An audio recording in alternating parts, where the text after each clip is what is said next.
let me open this event and thank all of you for joining us today. Today, we're going to talk about ex-post evaluations and how powerful they are as a learning tool. So the event today has a twofold purpose. On one side, we're going to talk about ex-post evaluations in general and how they help mobilizing climate finance and efficiency for climate.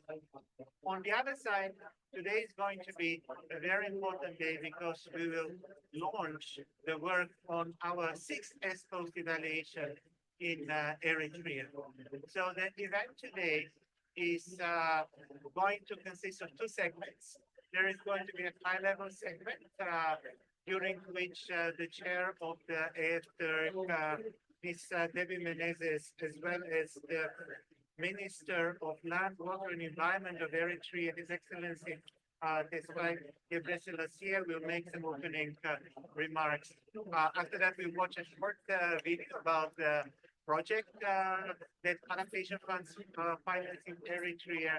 We have a presentation on the ex-post evaluation tool, and then a lively panel discussion. So without any further ado, I want to invite first the chair of the Adaptation Fund Technical Evaluation Reference Group, Ms. Debbie Menezes, to make some opening remarks. Ms. Menezes.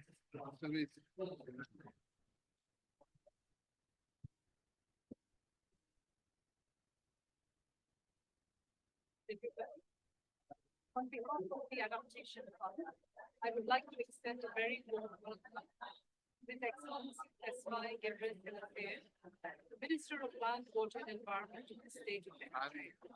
We are honored, sir, to have you with us today and to join the event on ex-post evaluations, and welcome to your team. Climate finance and adaptation is a precious resource. The Adaptation Fund is at the forefront of financing concrete adaptation projects and programs in developing countries. Since 2010, the fund has committed $1.2 billion in climate change adaptation projects and programs that are benefiting some of the most vulnerable communities in developing countries around the world. Given the urgency of the climate crisis and the scarcity of resources, it is important to understand how long the project resources last after the project has been completed, and how these may have contributed to strengthening the resilience of the overall system to the impacts of climate change over time. The ex-post evaluations were initiated at the request of the Adaptation Fund Board, with funds implementation learning across the fund's projects and programs. The evaluation of the adaptation funds, that's the AF-TERG, went ahead and developed an ex-post methodology. I would, okay. Okay, that's better. So just in terms of how we select the experts, there's a rigorous selection process.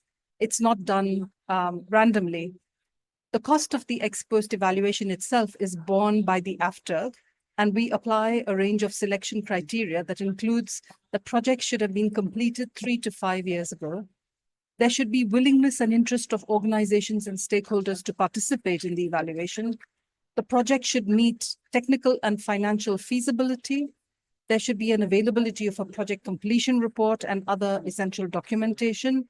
And we also look at data quality and ease of access to project areas. This is important because so that evaluators are able to move safely and to interact with project authorities and beneficiaries. So far, we have piloted the ex-post methodology in 4 countries, and the 5th one has just begun in Mauritania. These studies are already delivering significant learnings, which could be used widely to strengthen programming and delivery of adaptation projects within the fund, but also more widely. On that note, I would like to invite His Excellency Tesfai Gebreselassie, Minister Land, Water and Environment of the State of Eritrea, to launch the 6th ex-post for the project Climate Change Adaptation Program in Water and Agriculture in Eritrea that was implemented by the United Nations Development Program from 2011 to 2018. Minister.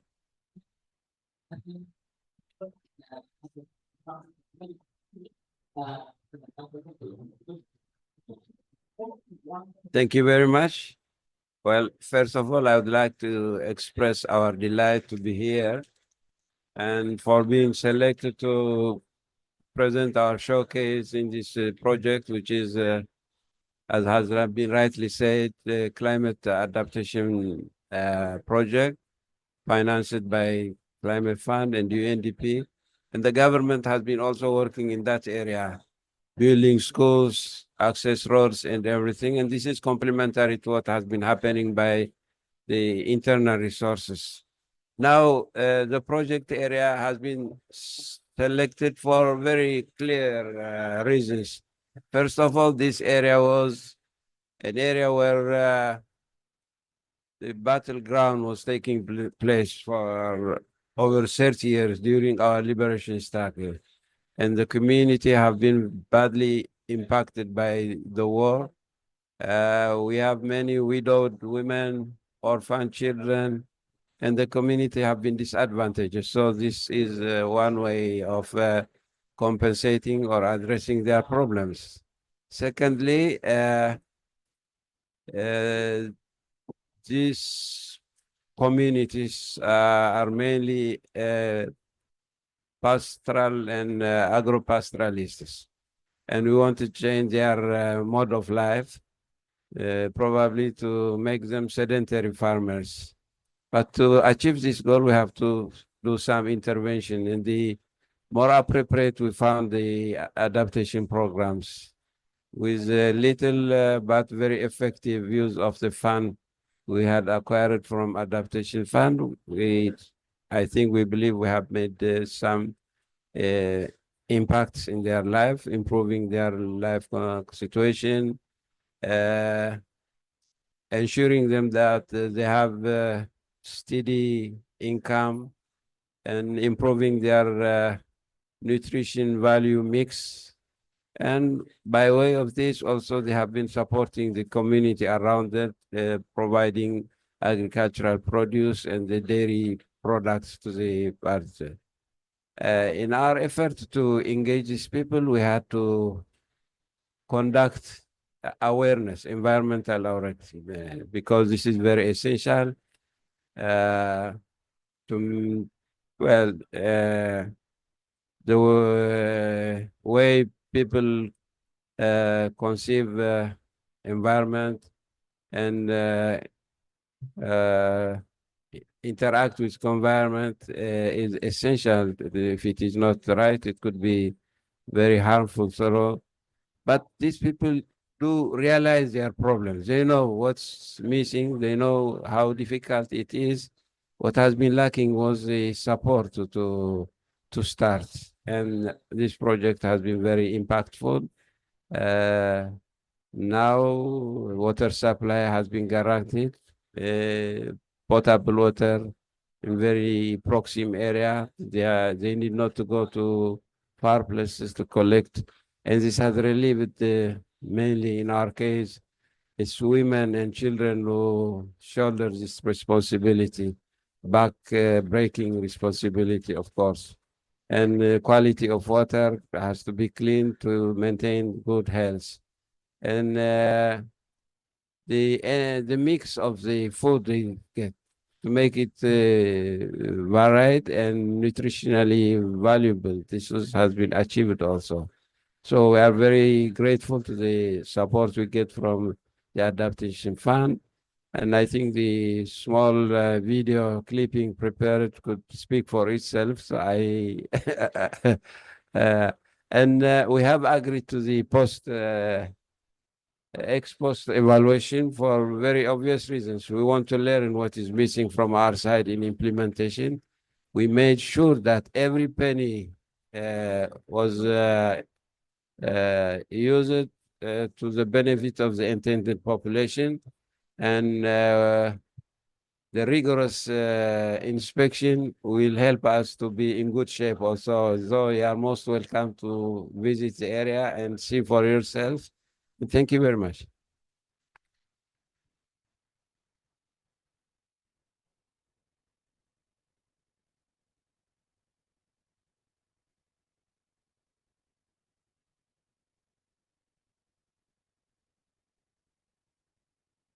Thank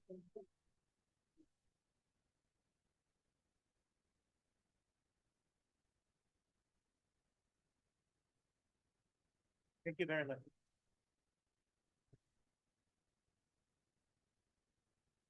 Once again, thank you very much, Minister, for your opening remarks, and also Ms. Menezes for opening this event. So we'll move now to the next part of our event, and we are going to watch a short video about the project. So just give me a few seconds to make sure that the technology works. Okay. Yeah.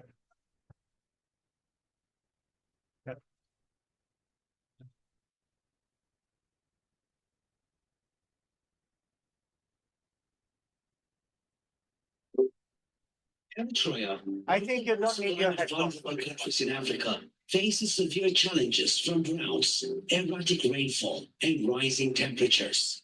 But in the heart of Anseba, a region plagued by water scarcity, a groundbreaking program is transforming lives and building climate resilience.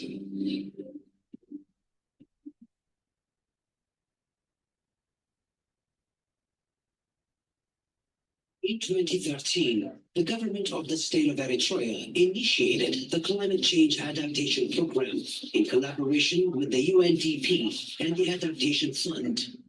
This adaptation project has been helping Anseba's communities adapt to climate impacts. The program focuses on increasing water availability, improving agricultural production, and building community resilience in the subzones of Habaro and Haman-Malo.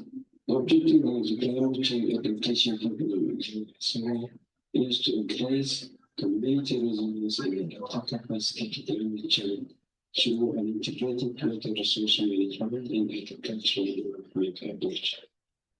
By constructing dams, micro dams, and implementing rainwater harvesting, the program has increased water availability by over 1 million cubic meters, benefiting farmers and their families. We're going to produce food and be food secure.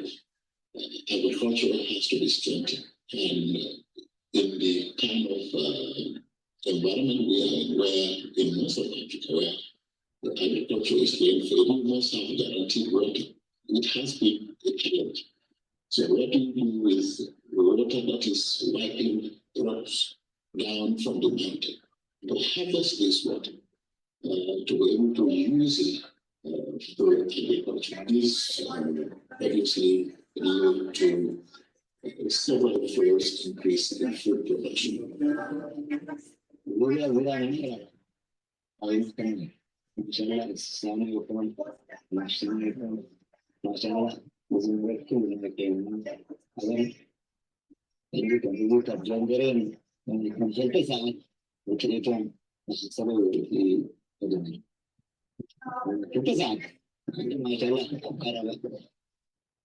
Second trade and the one view. Mashallah, المجتمع المسلمين ما شاء الله ممكن. أنا صويت كل الدنيا فصويت الدنيا كذا مطلع من الذنب فصلنا لنا على معني بنسيبها بتنهب يوم هلا تعملها بيوم هلا نفنا عطاء كل اللي نودا بريش الهوا يوم هلا حتى اللي طمعان من هنا على دول فدينا فدايت بذا ودنا قلنا لهم حجر لودي بريش الباء العطاء الباء أنا قبره وقلنا بدريش الباء بقى إحنا ما نقدر نسلو قلنا بنستنى بعض الوقت أبغى حاجة مثلا ما يعني أجيبين ماي أبغى وين بتقول كله كل تريد أن هذا تريد ماي أبغى بين ساتين كان أو يعرفها مبين الطلبة ما يعني الطلبة في الناس بتعمل بميز وين أنتم يعني برو كان يريد يستحق وجمال من جحدك نعم فقالوا يا قالوا وصلوا دوله كل ده يدين Farmers now have access to drought-resistant crops like pearl millet, allowing them to grow food during both rainy and dry seasons. This innovation helps secure food and income for households. It has been very much sustainable. In fact, this is used as a model for other interventions beyond the lifespan of this particular project. Normally, you have sustainability issues when we get partnership projects. We have to look at the local context and the local situation. What we did first with this project is first to embed the strategy using the nationally determined contributions of this country, the adaptation program of action of this country, the poverty reduction strategy of this country. So thereby building those anchors which will make it sustainable beyond the life of the project. So UNDP has since used this strategy to support other communities. So secondly is sustainable because we've used the local knowledge, the local know-how, the local strategies to embed this program so that it's not a standalone program. So secondly, this has been very successful and we are very grateful. The Minimum Integrated Household Agricultural Package, or MIHAP, provides families with livestock, such as crossbred dairy cows and goats, along with chickens and fruit trees. These resources have improved food security, doubled milk production, and allowed families to sell surplus produce.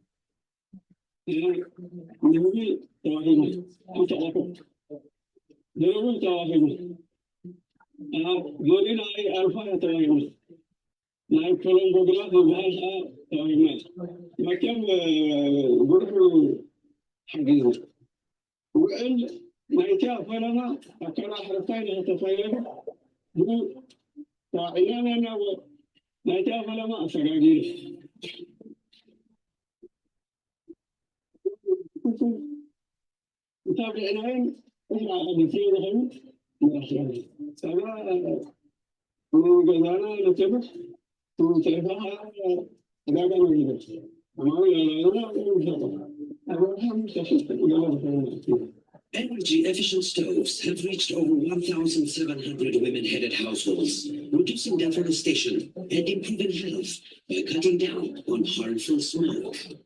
وما شاء الله الحمد لله سميت رينا وفتحنا ذكرنا كريات ذكرنا الرياض اللي تعمل حاجة سولار اللي تعمل حاجة زين هنا الحمد لله مريض. Solar panels have powered 748 homes, reducing reliance on costly kerosene and providing lighting for schools, improving education opportunities. Hands-on training in animal husbandry, horticulture, and irrigation. Over 6,000 households have gained the skills to thrive in a changing climate.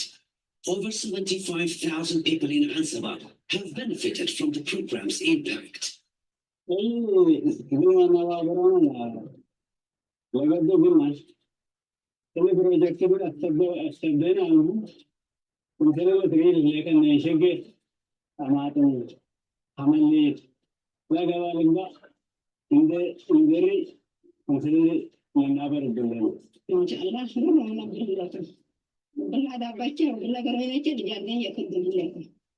ما ياخذ عليه بس عليه ورا كله بس ما بيشتغل إنه أنا اللي جاردين مسافة يقول ما شاء الله كده كلامنا رافع نشكي على نشكي. 6 meteorological stations have been installed to help farmers monitor weather patterns, making them better prepared for climate risks. The project focuses on various water harvesting initiatives, irrigation technologies, investment of climate resilient agriculture and livestock production, improved climate risk monitoring and information. بفعل بمنستي المشاركة استفادة طريق ولا كتلا برجع جمركا زمان وين استعملوا بحاجة جمركا بسرعة مرد حين تجي كتلا يتريث ما في ذات وهيبة نزلوا كل عدين كفيلة من السلادين نفس الكف وناني ناتو انت خنا خلتي انت خنا كون علي انت خنا متى ناتو بدو عسي أبوتو يمين سلام دابلي دليل سبومو سوون لشتى هو أنا نفس الكف أدور دليل أبوتو من عبرو قاوحو صبحي شتى تابع تشيتو يكون نجار نهاري أمي كلام أمي أم شفان فعدت نسيو نفحص رابطة ألوان كنتي من دستور صحراء زرشت هزمون يسعري أتي ضمنها من ورش الجزاسي ونقطة تحت مسيري أقول مثلا بحسب ولا تجارة بينهم استعلام صوتهم يخلفها يا مشروع استجارة منهم إذا ضمنها من دستور المشاريع تصير صدق صغير تدعين تهزمي عدوان عتيب. With over 75% of the region now adopting climate resilience practices, Anseba is emerging as a model for climate adaptation across Eritrea.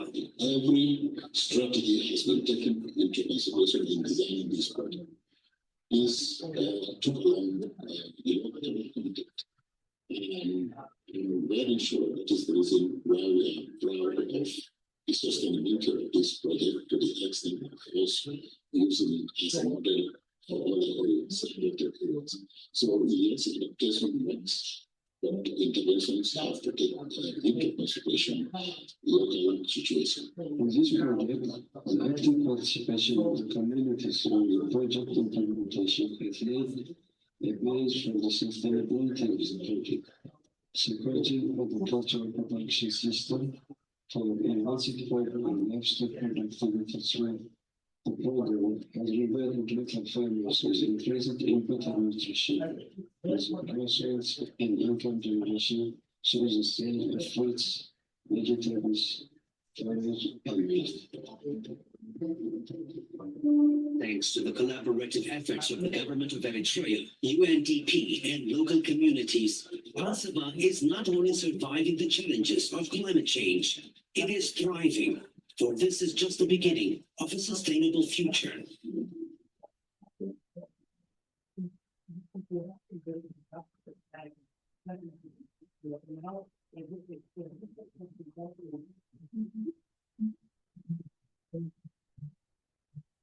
Okay. Thank you. Thank you very much. First of all, for preparing this video and sharing it with us.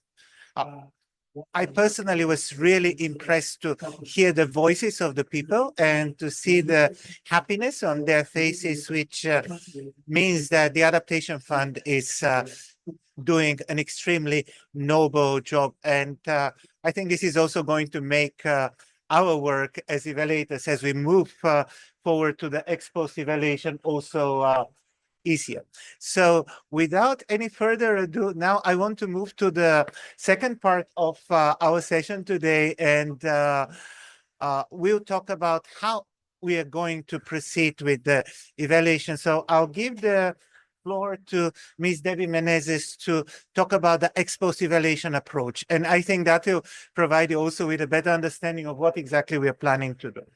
I just need 1 minute to open the next presentation. And I'll invite Mrs. Menezes to join.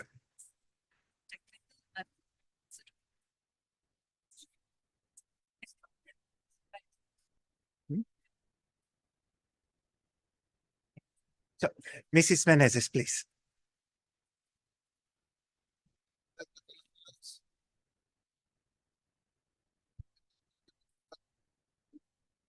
Thank you, Vlad. Hello, everyone. I'm now in the second half. I'm going to present on ex-post evaluations. We've already had a bit of introduction to that. This is a flagship initiative of the Adaptation Fund, and this is being driven by the evaluation unit of the fund, which is the AF-TERG. So, as we all know, the Adaptation Fund, this is the fund, finances concrete adaptation projects and programs in developing countries that are particularly vulnerable to the adverse effects of climate change. And these initiatives are very much based on country needs, views, and priorities. And the AF-TERG, which is the orange bits over there, is the evaluation unit. And our work centers around generating evaluations, enabling the use of the evidence that comes up, and supporting evaluation capacity building efforts within the fund. And this is all very much aligned with the fund's evaluation policy, which was launched at COP last year. So what is an ex-post? It's not a new terminology, but how we've applied it is new. So the OECD DAC definition of an ex-post is to assess sustainability of results and impacts after a project has been completed. This is the important thing. And to try and understand what factors have contributed to the sustainability of those results so that we can draw lessons for future projects. So what the Adaptation Fund did, we took this a little further because we wanted to apply it to climate change adaptation projects, which is slightly different, right? Because contexts are different, climate change, the uncertainty of climate change. So, taking all of those factors into consideration, we developed a framework, which is very innovative and fund-specific to conduct ex-post evaluations. So given the relative novelty of the climate change adaptation portfolio and the limited body of work on ex-post evaluation for adaptation, this presents possible methods that have been piloted and field tested, as I mentioned before, in ex-post evaluations in Samoa and in Ecuador. And then we've done 2 projects in Argentina as well. And I've already talked about the screening process, but just to reconfirm that the ex-posts are done 3 to 5 years after the project has completed. And there's a very strong reason for that, because at the point of project completion, you can only anticipate whether the project will last or not, but you come back 5 years later to see have the results sustained. So that's why it's important to do that. And just in terms of what the 3 questions that it really looks at, first, it identifies what adaptation outcomes have been maintained after project has been completed. It also identifies, have there been any changes in the project outcomes? Are there other emerging outcomes that we didn't anticipate? Or is there potential maladaptation? And this is really important to identify. It then goes on to look at the factors that have contributed to sustaining the outcomes over time. And then it looks to see if those outcomes are contributing to wider effects in the system to build the overall resilience of the system beyond the project itself. Okay, so this is really important. This complicated slide is the ex-post framework. What I would just say is that this is the toolkit that is used, and it's designed, for use by everybody. As you see at the beginning of the project, we develop a theory of change. That's the design, right? And the theory of change sets out what you're planning to do. At the end of the project, we have a final completion report or a final evaluation, and that tells you what you're seeing at the end of the project. But at the most, this gives you an idea of what likelihood of sustainability is going to be, but you haven't verified it. All you're saying is it could be sustainable. There's a strong possibility that will be sustainable. What the ex-post does is now it takes it further. So it verifies that theory of sustainability. It actually comes back and says what has been sustained. What are the emerging or unintended outcomes? And it's very important as we do that to be able to understand the context within which the project has operated, how that has changed. It's likely that a lot of things would have changed since the project closed, and how those are influencing the outcomes. The theory of change also we need to revisit and look at that very closely to see, has the project theory of change remained the same, or have we adjusted it? Has there been, a process of adaptive management to adjust to changing conditions? We also look at the conditions that are driving sustainability. So what is upholding? What is keeping those benefits, of the project over time? And then we look at, again, as I said, how does all of this come together to contribute to the wider resilience of the system as a whole to support that enabling the conditions for sustainability? So just going back to conditions, we've identified 4 broad conditions, areas. So the first is stakeholder ownership. I mean, this is fairly, intuitive, I guess. Are stakeholders still, owning the interventions? Are there sufficient resources? And when we talk about resources, this means physical resources such as infrastructure, equipment, etc. Intangible resources such as climate information, that is available or knowledge products, and then financial resources, which is, is there sufficient funding to sustain the activities or the continuation of those activities? We also look at capacities, the extent to which capacities and skills were maintained or improved by the project, both in terms of project staff as well as for beneficiaries. And then finally, we look at the maintenance of partnerships between different stakeholders, for instance, that will facilitate resource and information exchange. When we look at resilience of the system, this identifies how the sustained adaptation outcomes are influencing the resilience of the broader system. And I won't elaborate too much on this, but essentially the scale of response, the redundancy of the system in terms of, other avenues to support resilience, such as multiple livelihoods that the project is now able to generate, or sources of income, as we've seen in the video, diversity and inclusion of different actors who are brought together, and in terms of flexibility of the system to respond to uncertainties or emerging risks, or even to seize new opportunities as these arise, and then the dissemination and use of information through feedback loops. So all this is very technical, but I'd like to illustrate this through an example, maybe a couple of examples. So as I said, we mentioned this we applied the Ex-post to a project in the southwest province of Buenos Aires in Argentina. And the project was aimed at installing early warning systems that was intended to communicate climate change risk and hazard information to farmers on a timely basis so that they could then adopt better risk management strategies and technologies to reduce their vulnerability to climate change. So this was done in cooperation with local technical institutions, and it involved installing 12 or 11 automated weather stations and capacity development. So at the end of the project, and I must thank my colleague here, Vlad, for coming up with a nice, we call this data visualization. When I was young, we used to call them comics, but now I think it's called data visualization. But, nobody wants to read through a 30-page or a 50-page report. So this is really a lovely way of showing you what sustained from that project after 5 years, after the project had completed. How is that contributing to the wider system? And what are the lessons that we're achieving, right?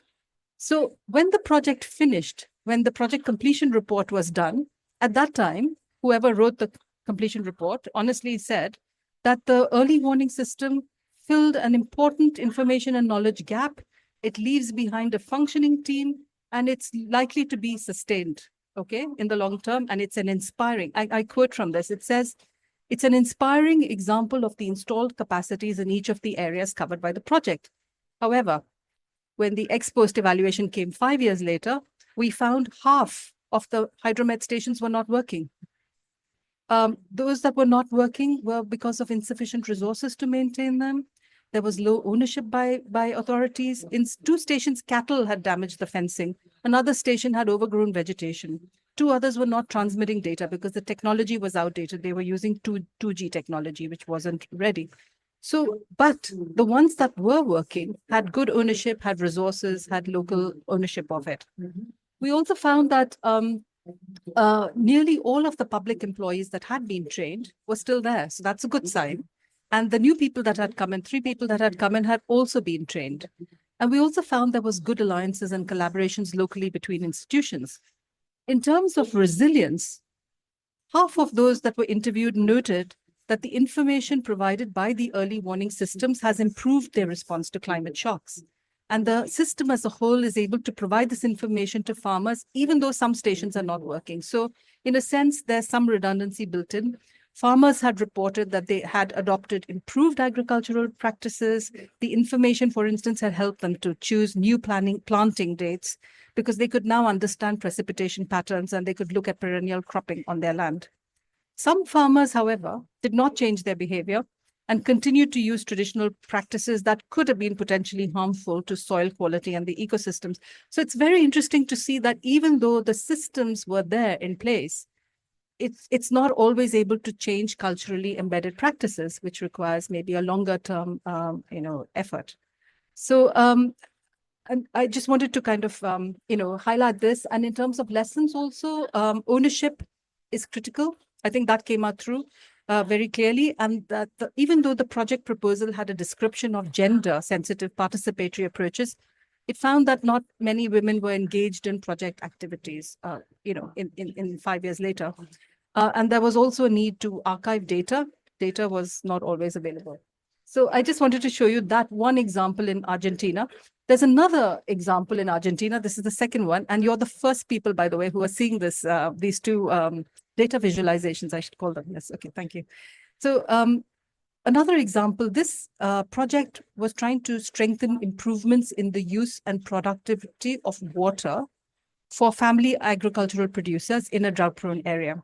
So what the project did, it constructed water cisterns, small water cisterns in communities so that communities would have water for agriculture, for domestic use, etc. So when we came back, very quickly, I'll just say, all the cisterns were in use, okay? All the people who were interviewed indicated that they have better access to water supplies. That's great. The cisterns were providing water for domestic consumption. However, the size of the cisterns was so small that they could not have enough water for irrigation and for food production. So whilst water was available for domestic use, it wasn't available for agriculture. In terms of resilience, we found that the self-construction methodology that was used to make these cisterns was replicable. So people found it easy to replicate that. The maintenance was also done by local institutions. In some cases, and this is a great thing, the farmers were using their own resources to build and to maintain the cistern. So that's a very positive finding after project completion. And there was a very positive impact on marginalized communities and on women, because women, had reduced time devoted to collecting water because the water was more available.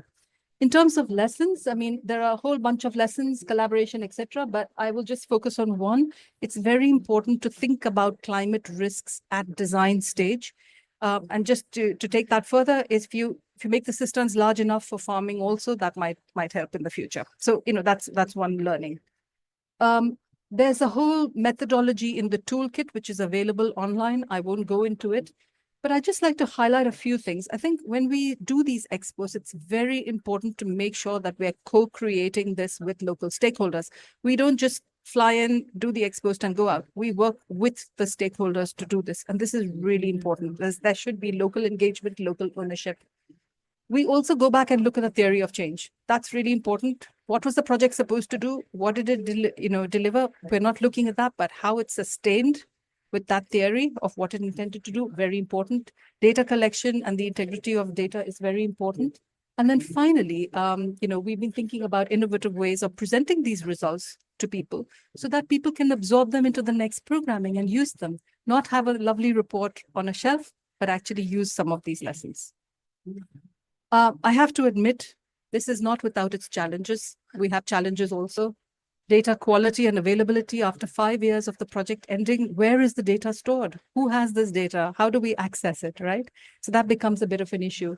How to select the project. And there might be some biases in terms of, project selection. We can't cover the whole project, so we look at sample sites. Time lag in outcomes. Outcomes are not always available immediately when you want to see them. Sometimes it takes time to see the benefits and the results. Stakeholder engagement. People are busy. They may have moved on. They may have left the area. They may have left the institution. So finding the right stakeholders, attributing that to the project. We don't look at attribution. We look more at contribution, right? Changes in context and then limited funding. This is all some challenges, but we have ways around that. And hopefully in the panel discussion that follows, we'll be able to surface some of these issues. Finally, this is my last slide. I'd just like to come back to the relevance of the ex-post.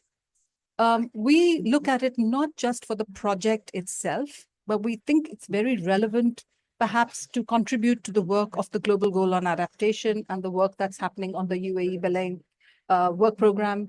How is the project, or how are these projects, in the longer term, contributing to building the longer term adaptation goals? What works and in what context? How can we think about scaling up the ambition of these programs? And how do we know when the adaptation limits are being reached, right? So all of this is really important to ongoing discussions at a higher level. At the country level, it's relevant to deepening country level understanding of how projects are sustained, how it fits in with the broader system, and maybe for even reporting back at the country level to UNFCCC. This is obvious, but it's relevant for designing next phases of programs and scale up.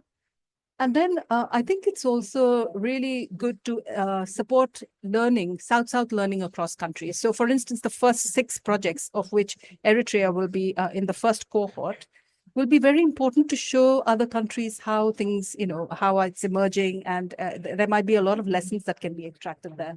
And then finally, for the evaluation community, this is one potential methodology for looking at Ex-post. Yeah. I also want to acknowledge that it's my privilege to present this to you, but a lot of people have been working very hard on this, and it's my privilege to present other people's work. So I just wanted to shout out to Susan Legros, who's a member of the AF-TERG, who was the focal lead, Mariana Vidal Merino, who was actually leading the development of the toolkit and all the technical work that you see there, Vladislav Arnaudu, who who has been coordinating and leading this function, and also thinking very hard about how to present this, through those lovely data visualization and take it forward. And then I also want to say that this has drawn on work that's previously been undertaken for the AF-TERG by Yendra Sekan, Meg Spearman, Dennis Bors, and Caroline Hullo. And there have been a whole load of other AF-TERG members and colleagues of the Adaptation Fund Secretariat team who've been involved in developing this over the last 2 or 3 years and then testing it. So we're very excited now to be moving to our 6th one. And thank you, Your Excellency, for launching the 6th program. And I will just put that in case people online want to go back and look at these resources. You can contact us or go to the website for more information on the methodology itself. Thank you. Vlad, over to you.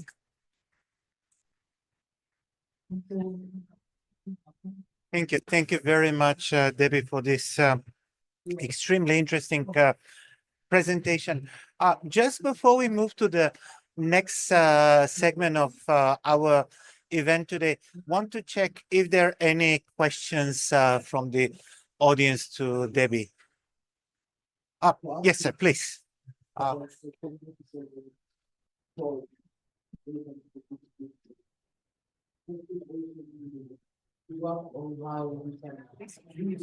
Okay, I'm Hamilton Kamwana from Malawi.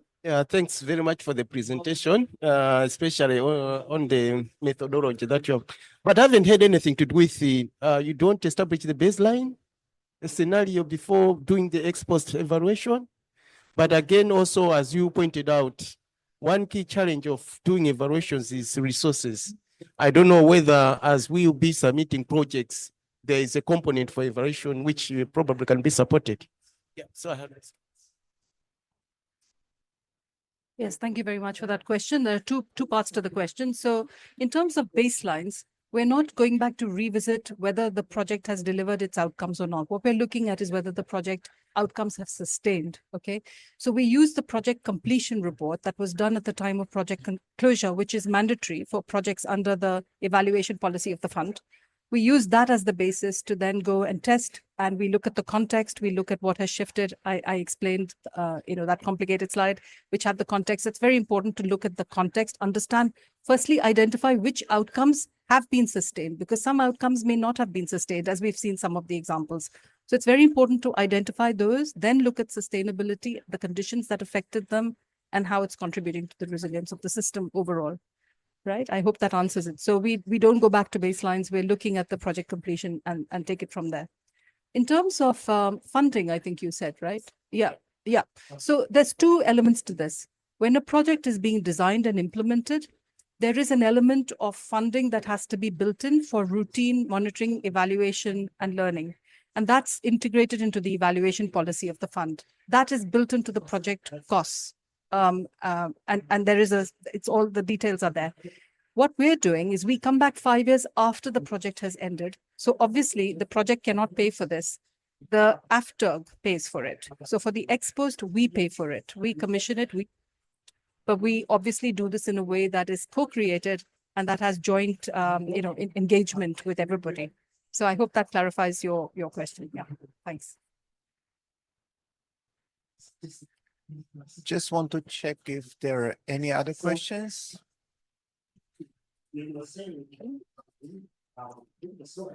So if there are no questions, then we'll move to the panel discussion and the moderation will change. So now I'll hand over the mic to Debbie, who is going to be the moderator for the panel discussion. Thank you, Vlad. Thank you. So we're now going to have some questions and moderated discussion with the panel.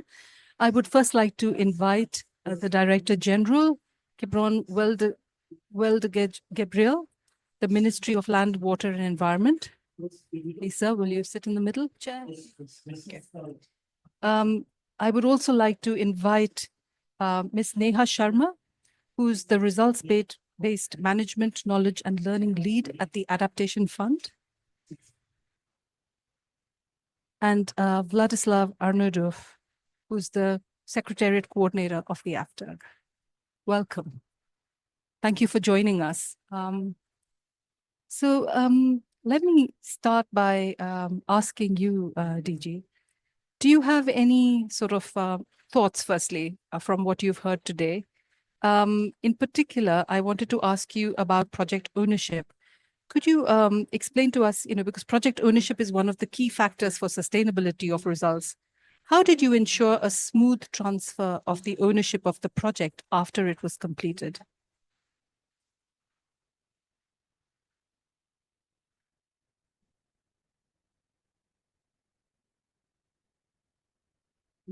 Thank you so much for the opportunity and for inviting us to share our experience in terms of the implementation of the Adaptation Fund in Eritrea, particularly in the Anseba and the Hamarmaro and Hawaro areas.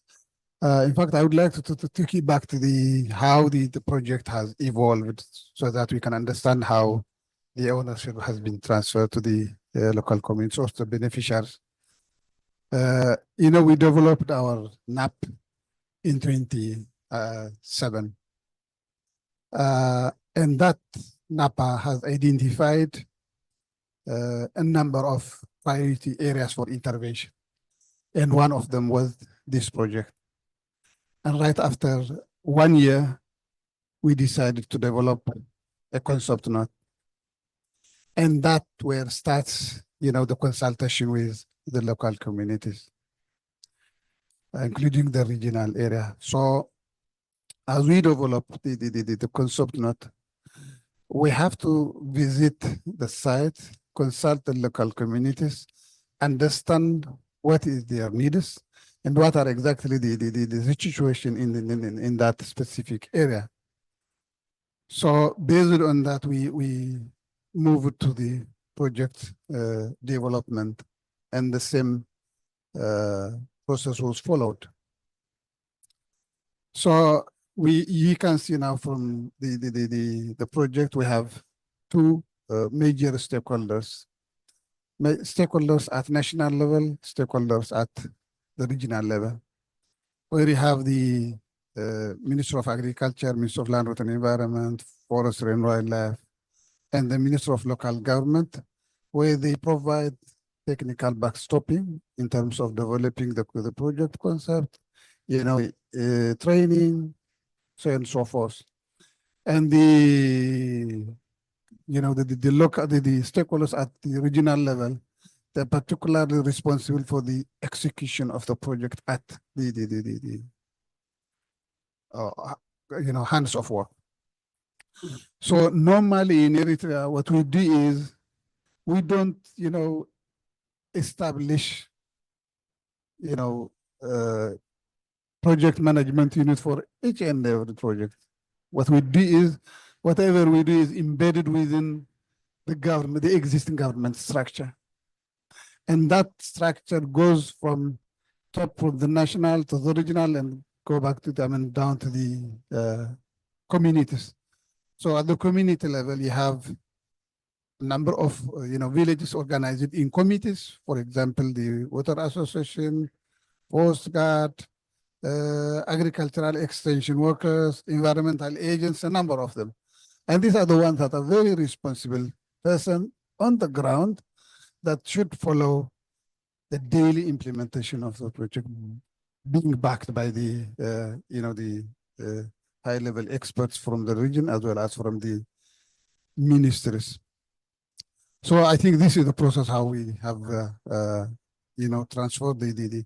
So once it was, the project was completed, it was very easy for us because they were from the very beginning part of the whole process. It was not a problem for us to to hand over the transfer of the ownership of the project.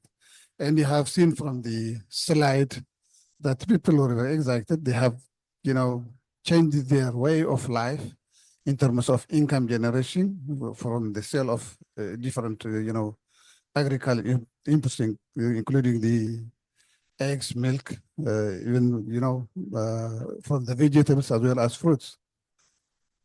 You know what? One important input that we did was the introduction of the MIHAP, the minimum integrated agricultural package into the project.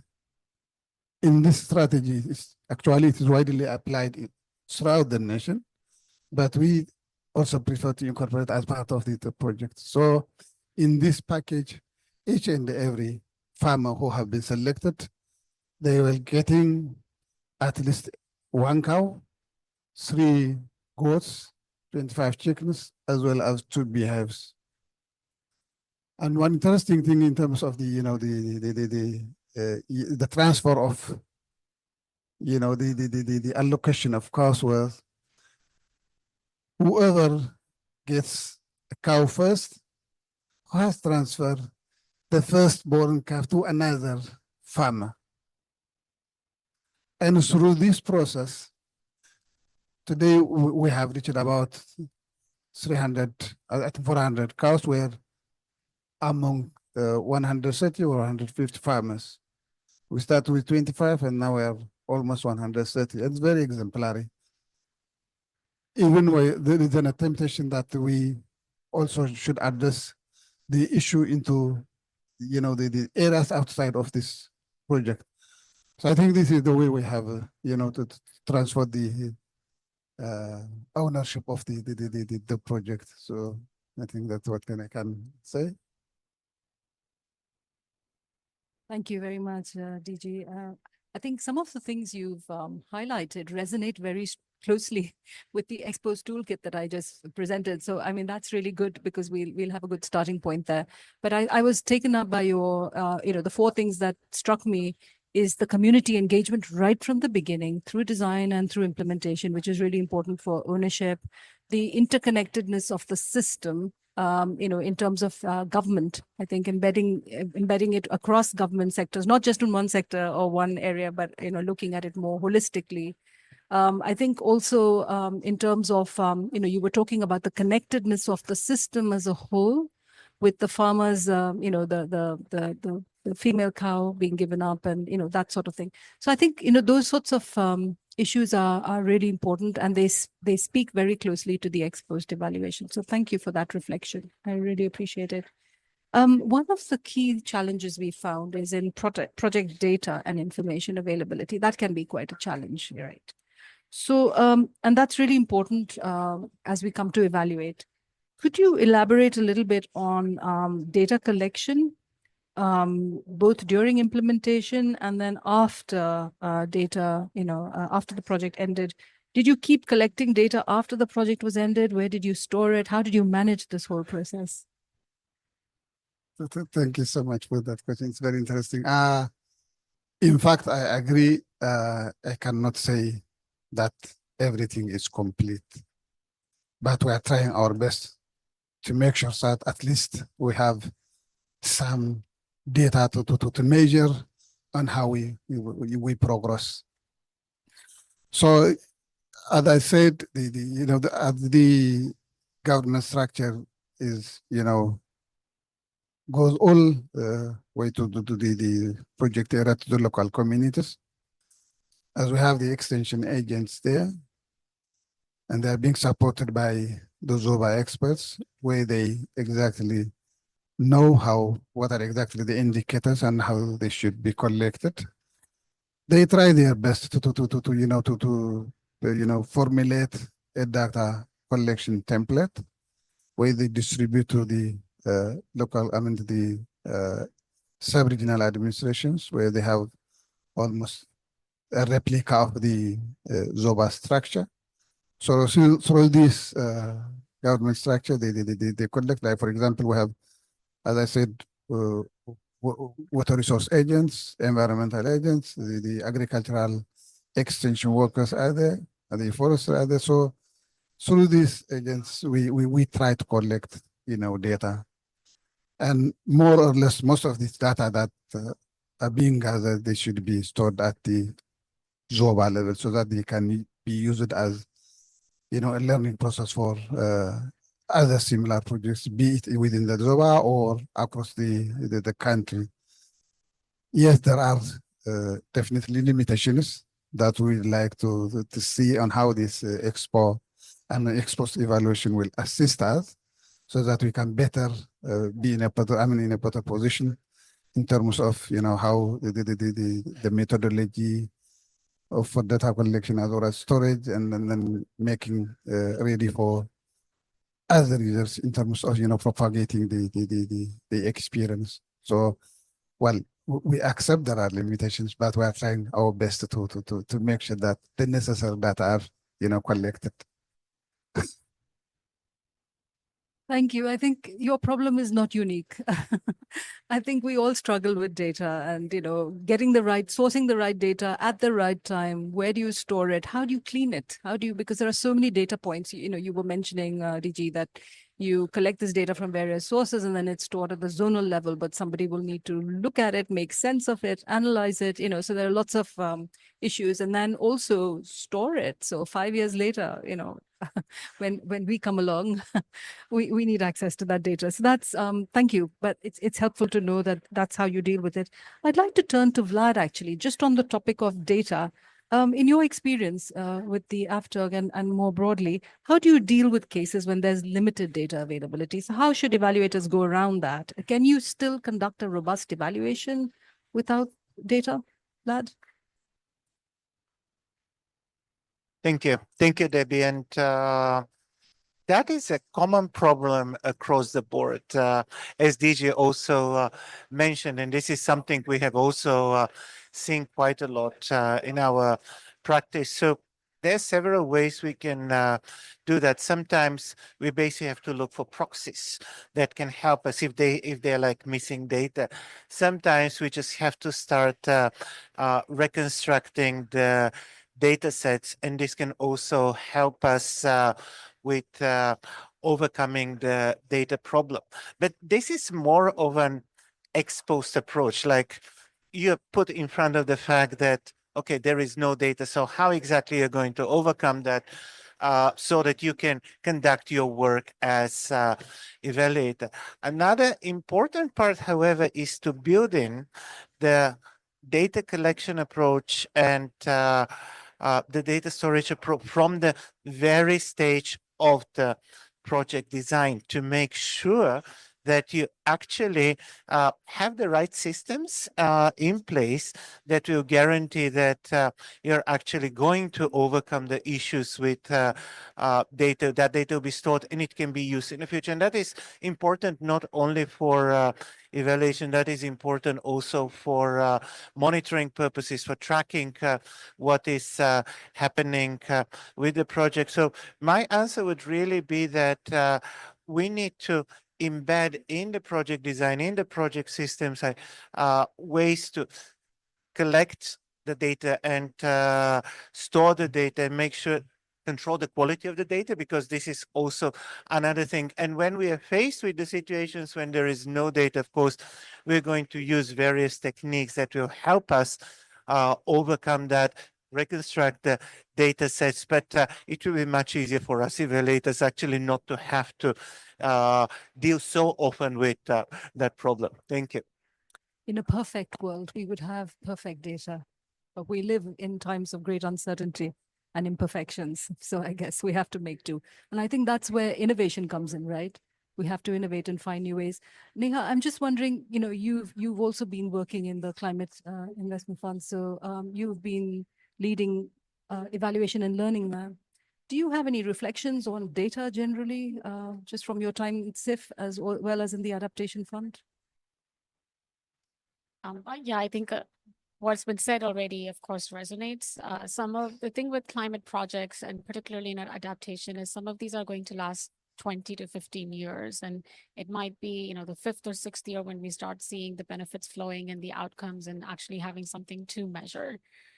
So given these large timescales, the fact that baseline data is missing becomes even a graver concern in some ways, because you have to assess progress over longer time zones, and what you want to measure may evolve over time as well. So you might have, for example, in a single fund, multiple frameworks or multiple indicators or multiple measures. So just the longer time horizon, I think, also poses a lot of challenges with the data availability. And the other thing, just speaking more broadly about climate projects and programs, is we want to build in adaptability and flexibility within the implementation of these programs. What that means is that you do want to allow these programs to change course, and hence what you're measuring and what you're assessing, you also may want to adapt.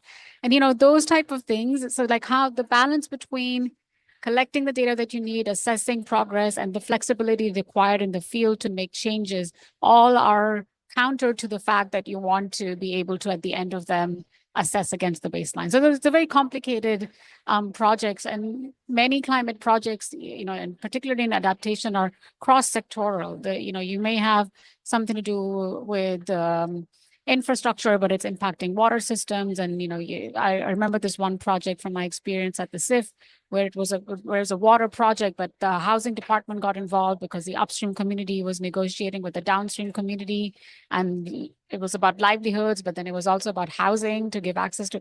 So there's so many intersectoral concerns when it comes to adaptation, that again, the complexity of what data is required and how to assess progress, it makes it harder. So there are a lot of challenges, and I think the way the funds have dealt with it, including the Adaptation Fund, is to have some core basic indicators that are being tracked, and then to have some that are more flexible or a menu of options. However, when you look at ex-post evaluations and sustainability, it doesn't quite help to have broad indicators, high level number of beneficiaries reached or kilometers of road constructed, because you're really trying to get to the granular details of why some impact was sustained or why it wasn't. So I haven't added much solutions here. I've just sort of surfaced again some of the challenges, but just to say that these challenges are somewhat unique to the climate sector as well, just given the nature of projects. Thank you, Neha. I think, one thing that you mentioned resonated very strongly with, lots of things did, but just one thing I'd like to come back to was adaptive management, and what you might imagine at the beginning or plan for at the beginning may not actually, be the path that you continue to travel. You have to find new ways, new paths. You have to kind of be responsive to the context and the needs, emerging needs. So I'd like to come back to you, DG, if I may, and ask you, did you encounter any particular challenges in project implementation that required you to change some of the, the project strategy or the implementation arrangements? Could you elaborate on, whether you had those, and if you did, how did you overcome some of that? Thank you so much. I wouldn't say the strategy, but there were issues when a design was made and then the implementation were deferred. And that is particularly with the construction of the dam that we were observing. Well, at the design, there was proposal to construct a subsurface dam and a bigger dam that was supposed to be a capacity of like about 4 million meter cube. But when it comes into the actual, it didn't happen. So there were many reasons. One is I think it was overestimated. And the other thing, there were also climatic conditions that were not properly considered. So what we did was that right after realizing that the city could not happen, some rearrangements was done, and that was to construct a check dams in other places where they are very suitable to recharge the groundwater, as well as construction of the diversion channels, where farmers can use, to irrigate the rainfed agriculture areas, so that they can produce more, crops. So in that sense, I mean, we managed, to increase the groundwater, where we had a number of wells, and they recharged very well, and those farmers were able to, to pump water for the agriculture, for their livestock, as well as for their household consumption. So I think this is one of the challenge that we encountered, and the way we manage to address it. Well, I mean, in terms of maybe the participation of the local communities at the very beginning, definitely when you have new ideas, there are always hesitations from the local community. So being there, they have been leading the pastoral lifestyle, and then bringing them into a sedentary life, it was not simple. We did a lot of work in terms of sensitizing them, conducting intensive awareness. But finally, when they see the outcome, they were they were more than happy than even we expect them. So they are enjoying sedentary life. They have completely changed their lifestyle, their income, as we can see from the video talk we have observed. So these are some of the challenges that we encounter, and the solutions we adopted in terms of effective implementation of the project. Thank you. Yeah, thank you. Thank you for that, for sharing that example. When you moved to check dams from your other technology, and it actually delivered results, but also for sharing, I think, the journey that you traveled with the local communities in helping to shift behaviors and mindsets. That's really important. And I think this could also offer, there's might be lots of lessons that are relevant to other projects, because we're all working together towards a common goal here. And I think all projects, also face similar issues. So what are the lessons? How did you do it that we can actually share with others? So people who are starting their journey will learn from people who have already traversed a certain distance. So I think that's really useful. Vlad, can I come to you? What happens when, if an evaluation, an ex-post evaluation finds a negative finding? Things don't go as we had planned.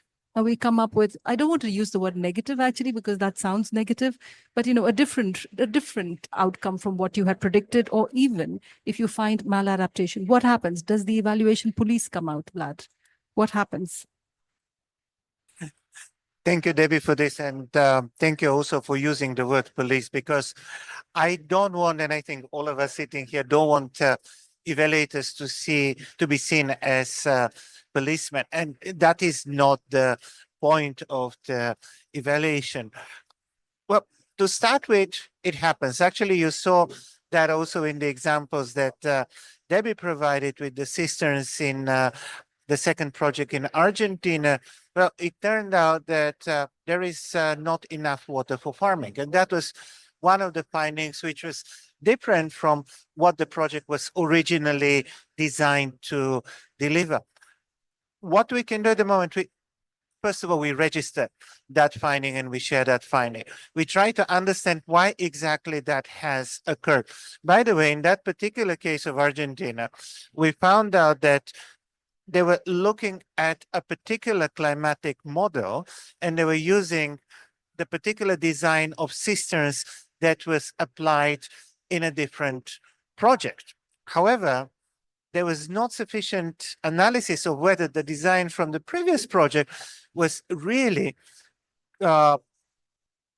well fit for the particular project in Argentina. So that is why we ended up with having insufficient amount for water for farming. What is the learning from that? The learning is that we always have to make sure, even when we scale up things or when we transfer technology, that we see whether that technology fits the local needs or we need to do adjustments. So that example basically shows what happens when there is a negative finding. We don't go and start like pointing fingers that somebody did not do their job. That is not the point. We try to understand if it did not go well, why did not go well, and then we extract the learning. And that learning basically goes back to the fund or to the wider adaptation community, and we try to design better projects. So please don't look at us as the police force of the Adaptation Fund.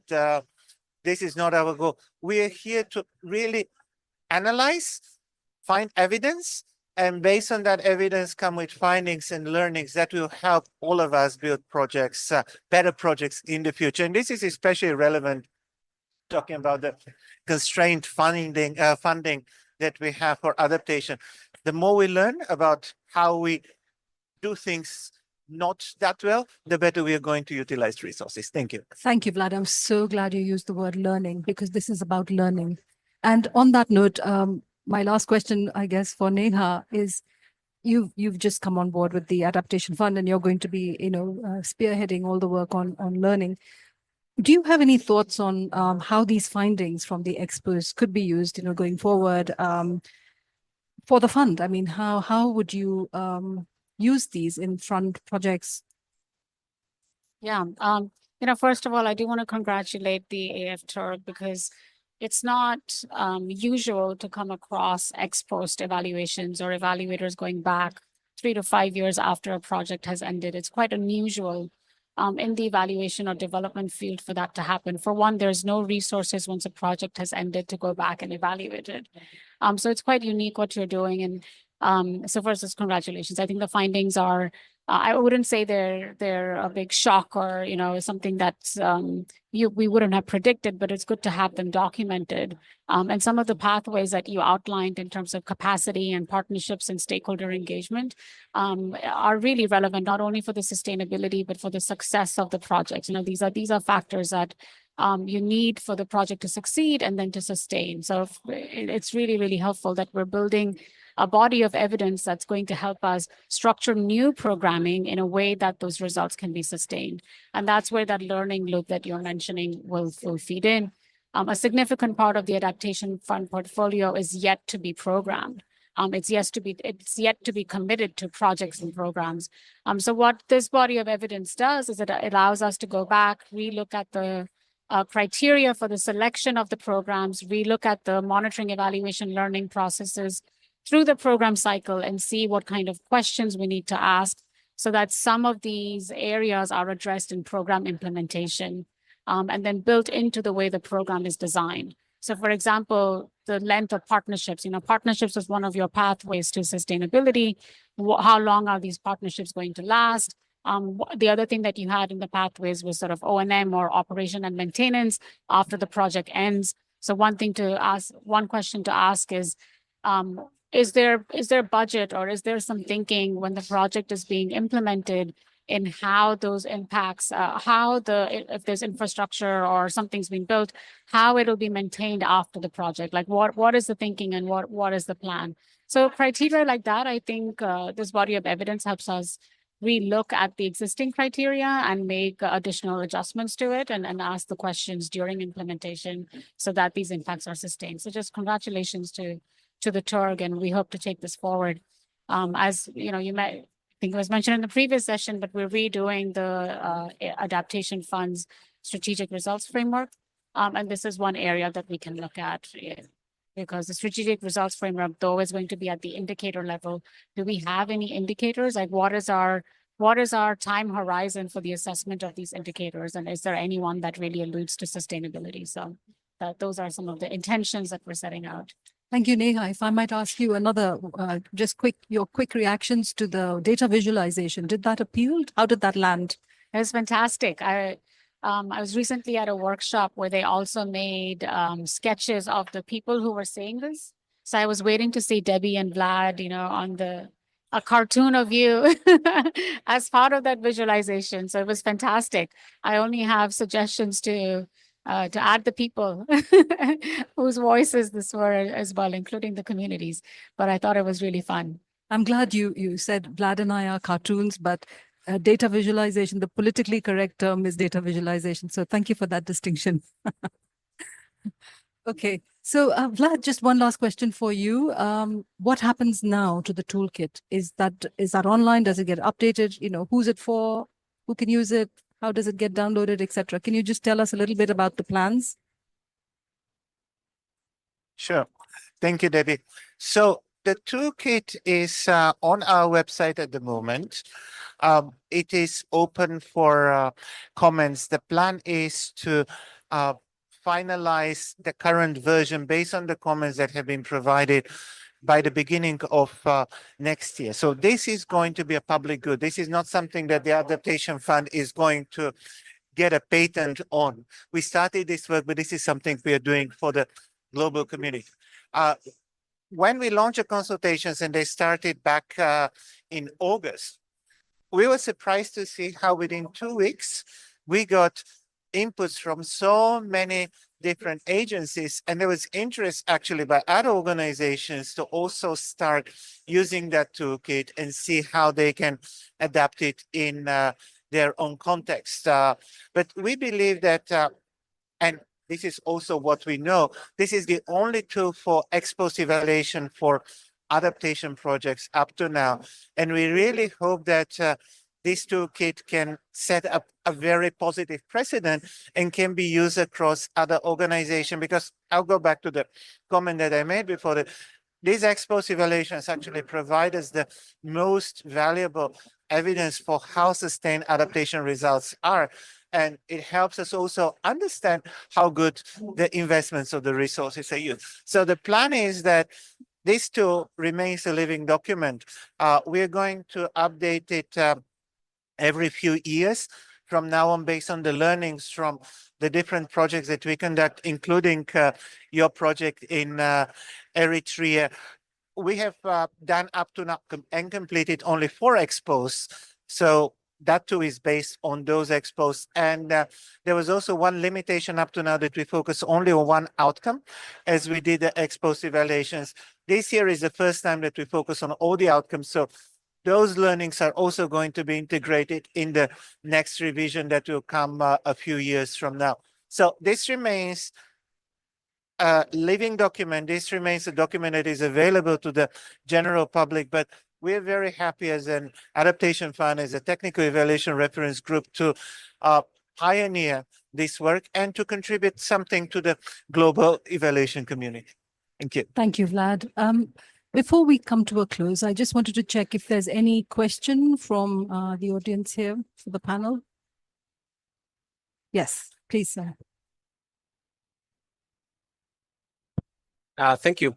I was interested. I was checking out the website, and also one of the things that appear mentioned in the website is like increasing the male capacity of project proponents through practices. Not with that words, but this is like what I read. I tried to find again what I was saying. But if you maybe could comment a bit on how you're doing that, because I understand like the focus now, this talk is about ex-post, right? But also sometimes, I know in the website also they mention usability, and you're focused on how to increase the usability, but sometimes the normal perception of people is that usability is maximized, like if you increase the male capacity of the actors employing decisions on the ground, right, before they actually make the decisions. So if you maybe could also comment a bit on how do you see that? Sorry? Yes, my name? Alex Sanchez, and Impact and Learning Officer at the Global Meeting Hub. We are a climate re-granter, and we focus mainly on mitigation, but also finding some cross links between mitigation and adaptation. And we are seeing lots of challenges in evaluation in general regarding making it the most useful we can.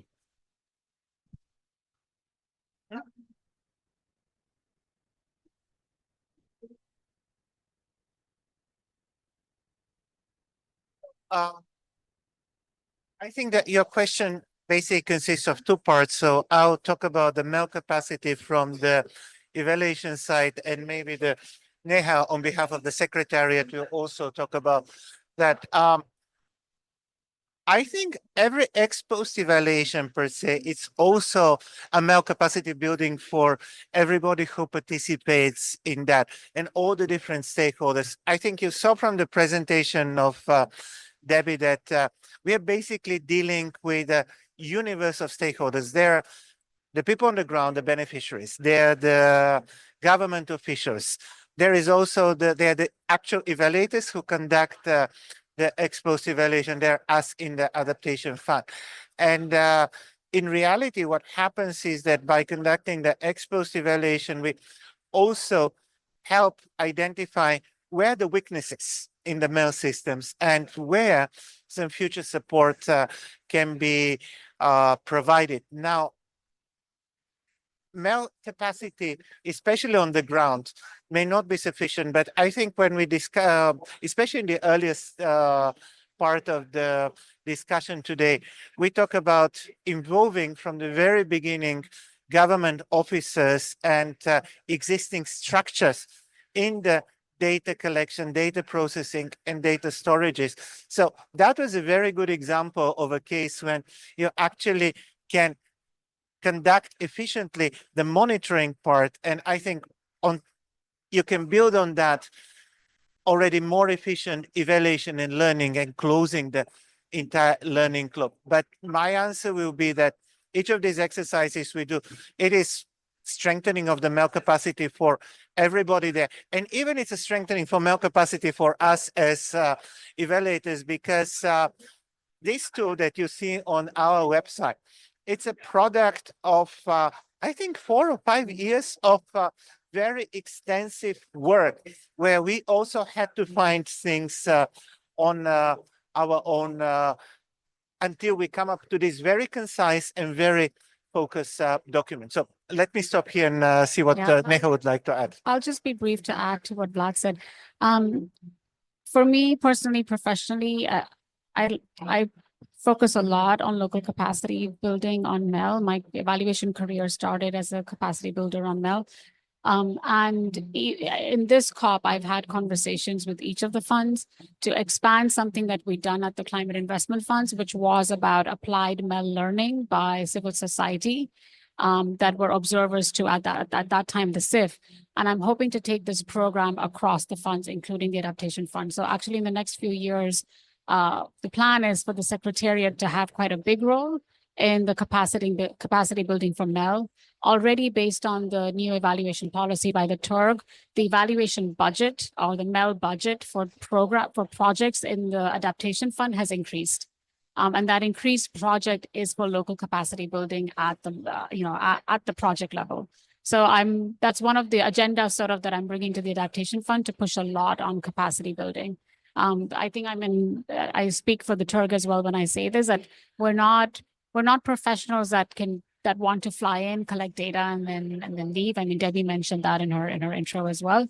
We want the data to come bottom up, and we want the capacity to be built where the projects are. So thanks for the question. Thank you. I mean, I would just say one other thing. MEL is not an afterthought anymore. Or I don't know how it's been in the past at the fund, but it's not an afterthought. We're building it right from project design through to implementation to the end. So it's around the cycle. And this is just one tool. We have many tools. We evaluate many things. This is just one tool to come in. And we're one of the first funds to be doing this. First, there have been a few bilateral donors who've done Ex-post, but generally people don't because of the various challenges that I highlighted. So I think that's a really positive thing of the fund. And I must thank the Adaptation Fund Board, actually, who set us on this path, who asked us, we want to know what's happening. So I think that's really positive. And the other thing I just wanted to say, we're very lucky to have Neha also from the Secretariat, with this strong background in results and evaluation and this passion, because often evaluation units are out on the side, but having somebody in there who carries that passion forward into programming and learning is really important, and we work seamlessly together. So thank you, Neha, and we wish you, as you join, you've just joined the fund from SIF, so it'll be great to work together. As we come to the end of this panel, I hope you've enjoyed it as much as I have. I'm going to turn to each of my panelists and see if they have one reflection or one takeaway, that just literally one sentence that you would like to share before we close. I'm going to start with you, Vlad.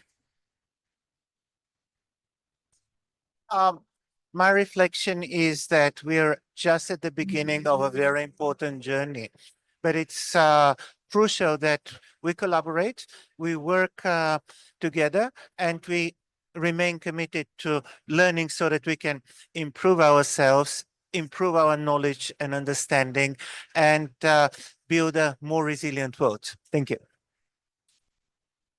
I'll just say faster and further together is going to be the message I want to give.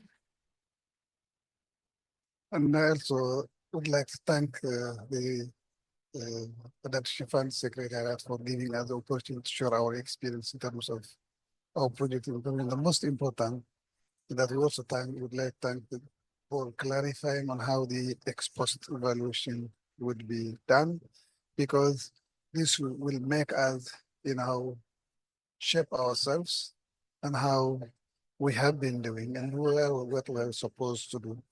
So it's, as it has been said, it's a learning process now for us. So thank you so much for the opportunity as well. Thank you.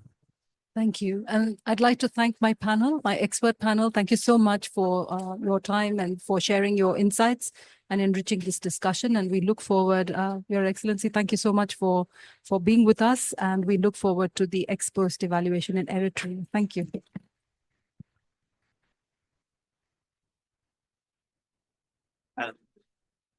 And that's good. Thank you very much. Can we have a photograph? Yeah, let's get a group picture. Just take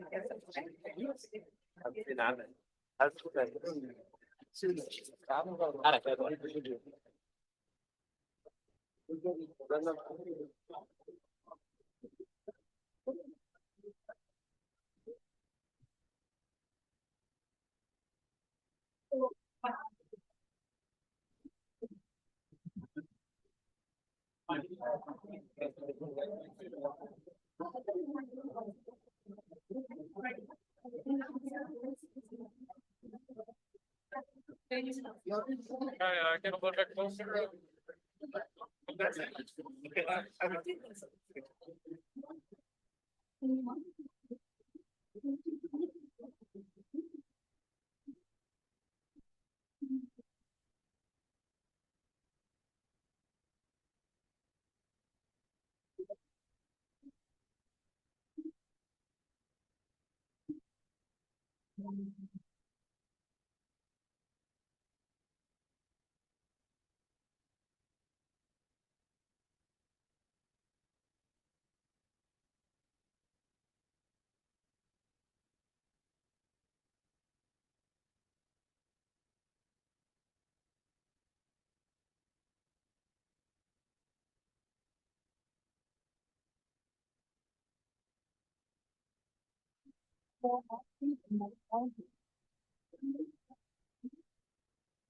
Okay, one last one. One last one. Apologies, please. It's the best one.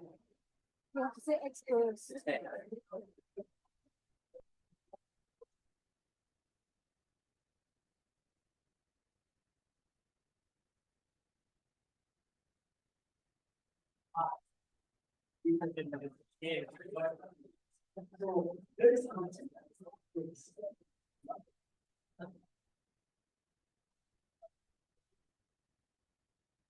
Thank you. Thank you.